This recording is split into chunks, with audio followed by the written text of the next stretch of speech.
Hello, everyone, and welcome to the Gladiator Podcast, your new place for content and Gladiator news. I'm your host, Joker Boney, here today with UFO, Lightning, and I'm Seismic, the fourth of your hosts.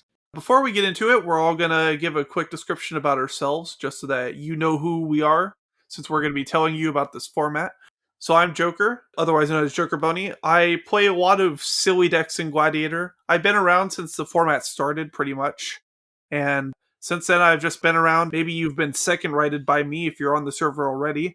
If not, I'm sure I will second-right you soon. Currently at 110 kills, and it's getting higher.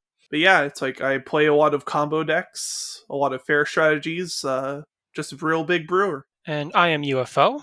I am most well known for my combo decks. I am the creator and cultivator of Paradorks, as well as one of the biggest proponents for Emergent Ultimatum combo in the format. Additionally, I am one of the longest running Twitch streamers outside of Wheeler, or specifically being within the community. Otherwise, I'm in the Discord a lot.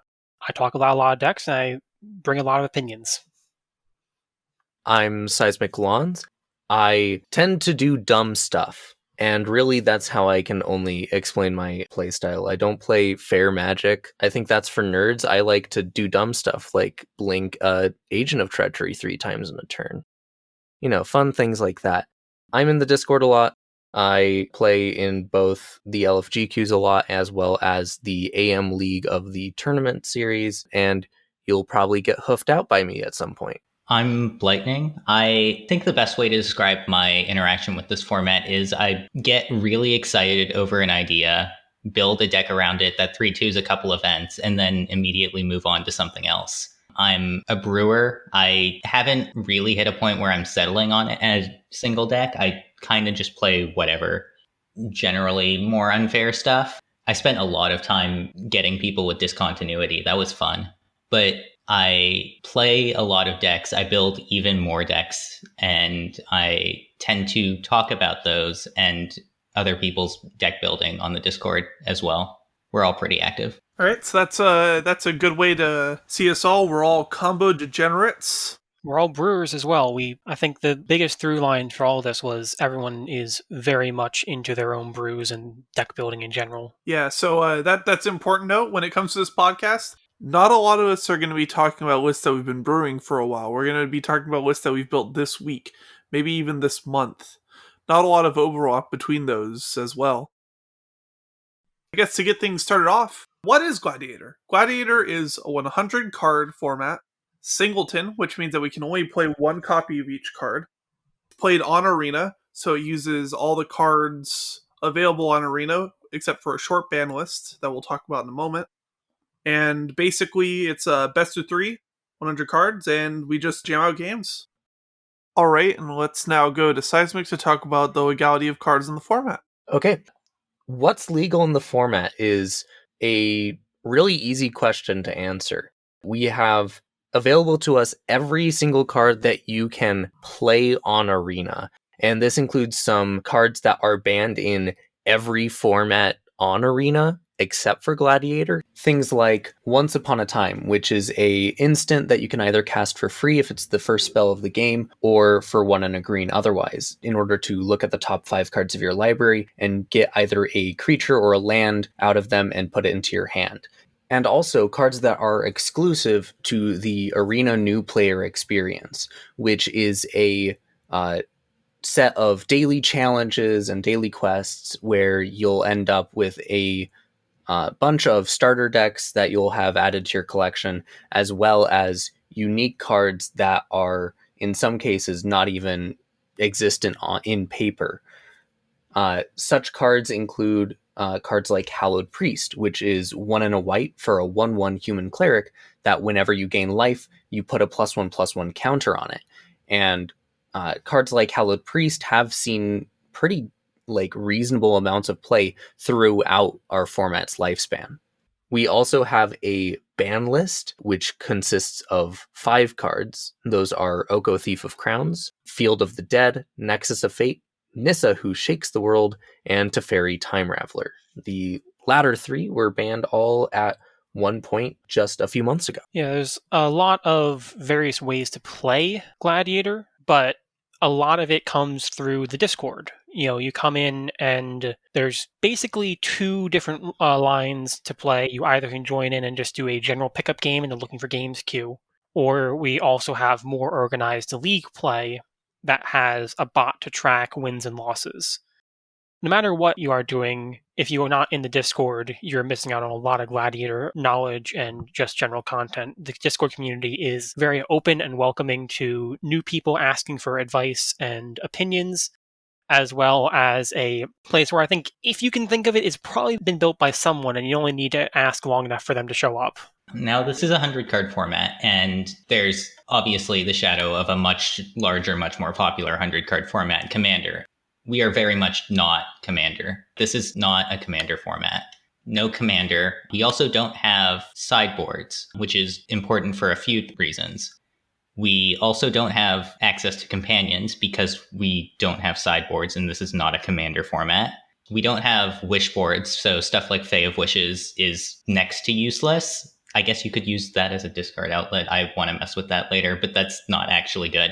The main argument against having sideboards is that it forces you to deck build in a different light. Like, outside of having companions and having wish boards, it forces you to play a lot more of your niche answers in your main 100 cards, which creates a lot more interesting deck building decisions. I think I would like to add there also that we've seen a decent pile of very, very potent color hate cards, especially in M20, that are legal in the format. And if we had sideboards, they'd mostly be full of those, and it would just lead to some non-games that really have no reason to exist. Yeah, just you need to pay more attention to what you're playing. It's like, you can't depend on sideboarding in your Veil of Summer. If you want to play that, you got to put it right in the main. That's sort of the way that we want those effects to be balanced. We want you to have to take a slot in your 100 cards to put them in there if they are really that important to you. Many people do. Veil of Summer is probably the most played of those color hate cards, and for very good reason. For just 1 green, you give yourself hexproof from blue and black, along with all your permanents, and all your spells are uncounterable. In addition to that, if an opponent has cast a blue or black spell this turn, you draw a card. All of these together mean that you are going to be playing this against a control deck, and it will be effectively a 2-for-1 for 1 mana. Or if you are having an issue with a graveyard deck, you can grab a Grafdigger's Cage and throw it in your list. There are many very potent hate cards available on Arena, and if you want to make use of them, you gotta put them in your 100. Another thing, talking about Gladiator, it isn't similar to much else on Arena. It isn't like Standard, it isn't like Historic, it isn't like Brawl. Even going outside of Arena, it isn't like Commander. It isn't like other 100 card singleton formats. It's a very unique experience based on the cards that we use. But it is similar to another thing. It's similar to Arena Cube. And correct me if I'm wrong, but we're just coming out of a season of Tinkerer Cube draft, aren't we? We are. And the play experiences, I think, line up a lot with both the regular Arena Cube and the Tinkerer Cube, kind of the best of both of those cubes. You mix the aspects of the Tinkerer's Cube, where you have a lot of really synergistic cards and archetypes where any one card isn't really that incredible on most other Arena formats, but it works wonderfully when paired with other cards in the cube, such as things like Champion of Lambholt, which hasn't really seen any historic play, but was an all-star in Tinkerer's Cube, being paired with a liturgy of other creatures in order to create incredibly zany board states that, cause good old-fashioned fun magic. And in a similar vein, you get the highly splashy plays that you got out of the traditional Arena Cube, where you still get to play things like Gargaroth and Once Upon a Time, just your stereotypical big cards that have an impact on Standard and Historic, and it feels more unique and more rewarding than in traditional 60 card formats, mainly because those cards are singleton, and when you are, playing out your high power, high value creatures, it's not, the same as 200 other games of the format. Yeah, I think one of the strongest points of this format is that there's a lot less consistency, which sounds like a downside, but I feel like a lot of 60 card Magic recently has struggled from becoming really homogenous. And I've come into Gladiator after like the companions, which were literally every game, and then also the past year-ish of Magic, which has felt very samey, and the games still feel really different. You have so much more you end up seeing. There's more cards. You are going to see more of your deck throughout like a series of games. And I think that's something that's a lot harder to find in Magic right now in like competitive formats. This is one format that I think I've said something along the lines of, really? You can make that work? Or some version thereof when playing against an opponent who brings something completely out of left field to a match. Someone's bringing Goblin Tribal or some strange 1,000-Year Storm combo deck. There's so many. It's a brewer's paradise, really, because if you can sit down and really make something work, it will work, at least somewhat. Yeah, and I think on top of that, we lose some of the, I guess, bad consistency that you find in a lot of 60 card 4 of formats, where the consistency that you have isn't really in the deck's plan, but it's in specific cards, like, playing an Uro like a ton of times is just what standard decks did at one point. And while we have Uro in the format, it's less of, our consistency is playing Uro and more of our consistency is playing cards that draw cards and cards that ramp. We have consistency in game plans and not consistency in cards that are problematic. I will say the second best Uro in our format is Scale the Heights. It's a draw a card, you get to explore, and you gain 2 life instead. And you can put a counter on a creature. Second best Uro in the format, you don't get 4 Uro. If you want that effect, you have to play some real interesting cards. Well, we do have Explore and Growth Spiral as well, so there's your 4 Uros. Yeah, I think you can get technically to like 5 Uros if you include like the 1 Explore variant from Rivals of Ixalan. But the point is that you, even with that, that's not Uro, really. Yeah, those aren't problematic to the point of Uro, and even then it's 5 in 100 cards. Yeah, because it's not like the first Eurocast that really is the problem. It's the second and third ones, truly. And second and third escapes, really, right? Yeah, and it also lets us play in Gladiator some cards that are really not well balanced for 60 card formats, like especially Once Upon a Time, where it in 60 card formats tended to be just always having at least one of them. You got to keep an insane amount of the hands that you were dealt, and it just kind of increased mana consistency for every deck to an egregious point. In Gladiator, I've cast Once Upon a Time for its retail cost more than I've cast it for 0. Yeah, definitely. I feel it's important to say that alongside all of this, that Mono Red is a real deck in our format.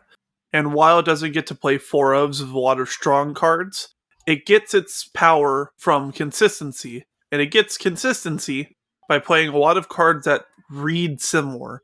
For example, it'll play a lot of cards that are 3 mana with 3 power and have haste. I know that Lightning here has played Pyromantic Pilgrim, which is a 3 mana 3/1 with haste. No other text. Oh yeah, I've played some real stinkers in Mono Red and still killed people. Yeah, though we're not looking as much at 3 drops in Mono Red as we are looking at the 2 drops. A lot of 2 drops in Mono Red are 3Xs. Anything that has 3 power or effectively 3 power at 2 mana gets into Mono Red in almost every case. One of the most recent high performing Mono Red decks is running Goblin Shortcutter, a 2 mana 2/1 that just when it ETBs makes a creature unable to block. Mm-hmm. We have some really mediocre to even potentially not good cards in the format that are still being played in top decks. And the reason I mention Mono Red, you can play some silly strategies for sure, There might be some cow tech coming up soon, but you definitely need to be aware that mono red is a deck, mono black aggro is a deck, mono green stompy is a deck. They will all come and kill you, sometimes around turn 4 or 5. You need to be ready for the fact that this is a competitive format. People are trying to kill you. You know, this isn't Commander, this isn't, like, although we compare it to Limited, it isn't quite like a Limited format. People are out here to play the best cards they can and kill you. Even if they're jamming Deathless Knight as a 4-mana haster in mono black aggro, or jamming a Goblin Shortcutter, the point is to kill you. You know, some of the quote bad cards, they're only bad because there are cards that do their effect better. And in Gladiator, you only get one of those cards that do that effect better. So you go down the list, you go down a tier or two in quality for redundancy in effect. You look for the extra falters. Like, this is a format where, what is that Riot Goblin that falters things? Clamor Shaman. Yeah, Clamor Shaman is not only a problem, it is consistently a problem if you see it against you in red decks. It is a removal magnet in this format because you cannot afford to have your creatures not block against red. That 3-mana 1/1 with Riot that makes it so your creature can't block when it attacks needs more removal than any 2-mana 3/3 or 3-mana 4/4. You know, it's just, you're going to see some very strange things come out, especially when you get into things like the historic anthologies. A set of 20 to 30 cards that Wizards adds into historic from all across Magic. If you haven't looked through the historic anthologies yet, look through them again, because there are some cards on there that you are going to be surprised got into an arena and didn't see any play anywhere. Going back to a deck you mentioned in the intro, Paradorks, probably one of the first times that people learned that Captain Sisse was on Arena. Mm-hmm. Probably one of the best cards in that deck, honestly. It is the core of the combo, yes. You can use this to find Paradox Engine, and we have Paradox Engine as a legal card in our format because of Kaladesh Remastered. And just generally, we're going to have a lot of cards that you don't think of because of remastered historic anthologies, and I don't think they're doing Brawler's Guildhall anymore, are they? I think we have seen the end of it. Yeah. But there's a few cards that are in because of Brawler's Guildhall specifically, like Reese the Redeemed. As well as the Gitrog monster. As well as the Gitrog monster, both of which see play in Gladiator. And anything that they add as a playable, collectible card on Arena is a card that we can play, which includes all of the Planeswalker deck cards, which doesn't usually matter, but there's a few that actually do. At the beginning of the format, we saw the card, I think, Sarkon Dragon Soul be part of, at the time, the best combo deck in the format, which was a Planeswalker deck from, like, I think M20, and just used its ultimate to win the game. What did that card do? I don't actually know. It lets you Dragon Storm. Yeah.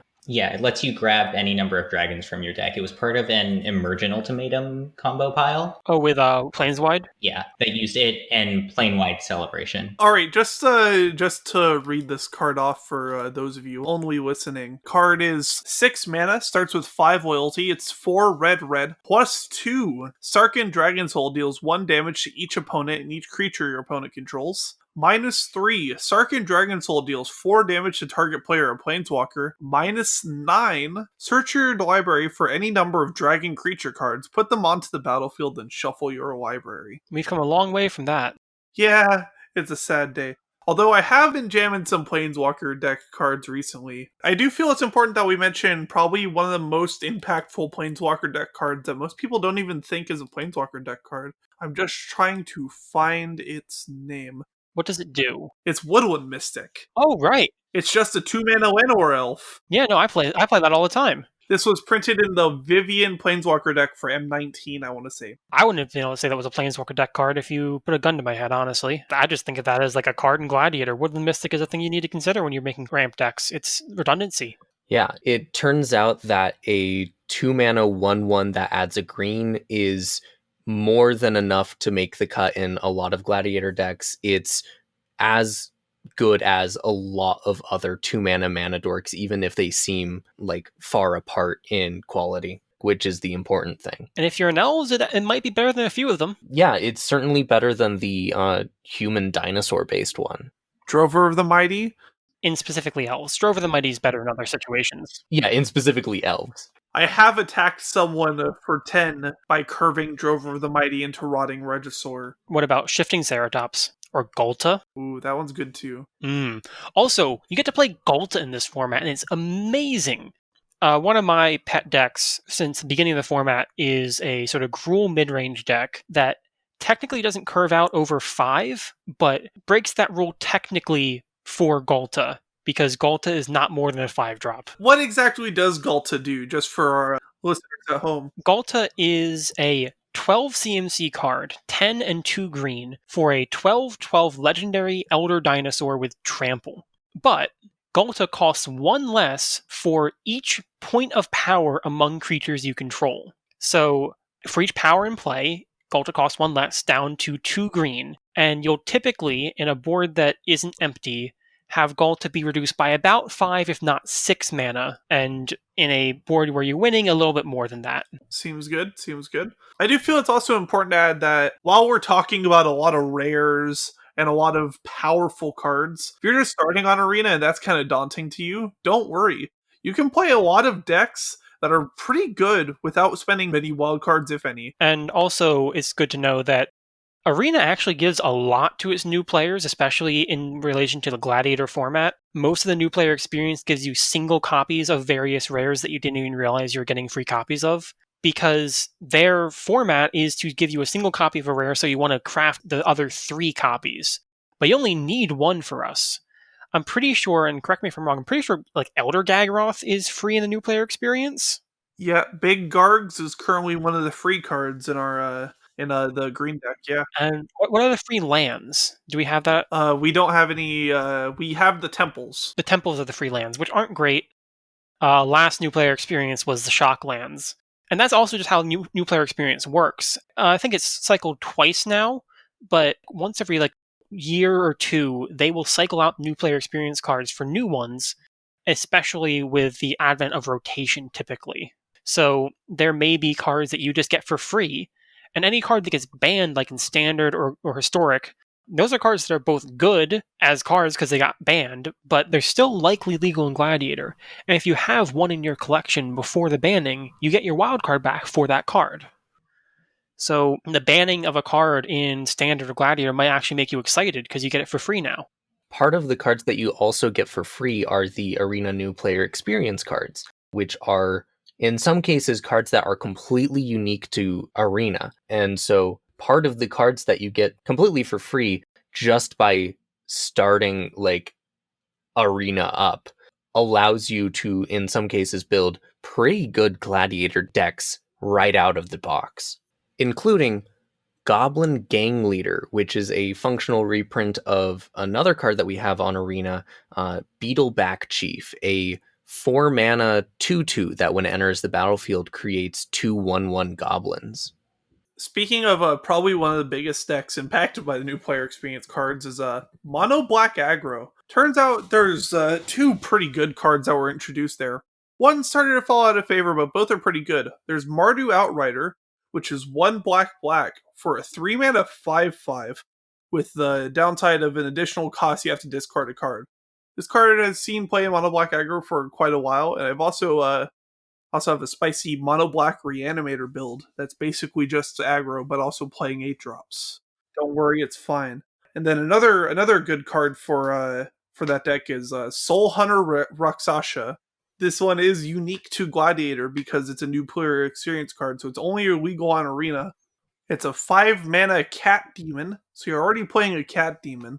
It's 5 power, 5 toughness, and it says Soul Hunter Rakshasa can't block, and when this creature enters the battlefield, if you cast it from your hand, deal 1 damage to target opponent for each swamp you control. So this and Grey Merchant Asphodel are the top ends of the sort of mono black aggro or mono black mid-range decks that we tend to see currently in the format. Just because it's a lot of damage real quick. I have definitely nugged someone with this for 8 and killed them because of that. Feels good. It's not quite a Gary, but it does a good enough impression of one for our format. Yeah. Speaking of Gary's one of those cards that is, in some decks, quite powerful and is just an uncommon.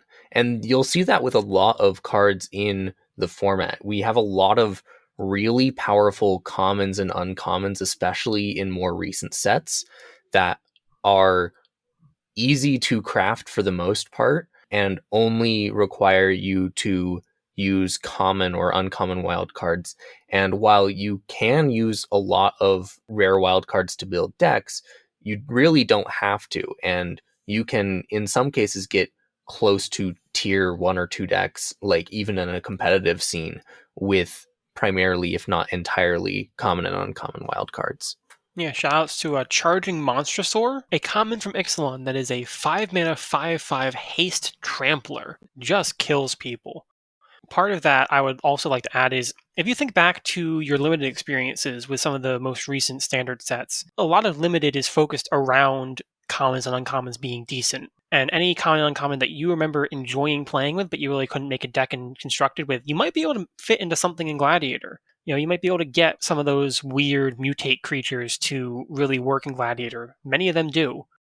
Thinking back to a lot of your limited experiences will help you figure out what you might want to play in Gladiator, because you want to play what you enjoy, honestly. Everyone is building their best deck and not really the best deck.